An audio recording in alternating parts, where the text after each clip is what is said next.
Real అయిన తాజ్ మహల్ చూపిస్తాను అక్క. ఓకే చూపిస్తున్నాను గాయస్, ఇదే రియల్ తాజ్ మహల్. చూడండి ఇక్కడ మంచి ఎంత బాగుందో చూడండి guys. ఎంత ఇండియాస్ గ్లోరీ అన్నట్టు ఇది. అవును ఫ్యాక్ట్స్ చెప్ప ఏందాక నుంచి నేర్చుకుంటున్నా కదా నీ ఫ్యాక్ట్స్ చెప్పు అక్క, చెప్తాను. ఇగో ఇక్కడ మీకు లేవే ఇగో ఇక్కడ మీకు కనబడుతుందా?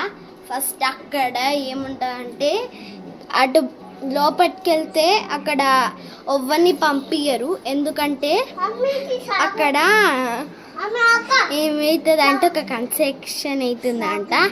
అప్పుడు అక్కడ ఏదో గోడ ఇరిగిపోతే చెయ్యలేకపోయిందంట గైస్. సో అక్కేది ఇంతకి అక్క, ఈ అక్క ఏంటి కనబడట్లే? ఇప్పుడే నాకు వీడియోలో కనబడింది గైస్. ఎక్కడుందో కామెంట్ చేయండి గైస్, సబ్స్క్రైబ్ కూడా చేయండి ప్లీజ్ గైస్, ప్లీజ్ మీకు దండం పెడతాను.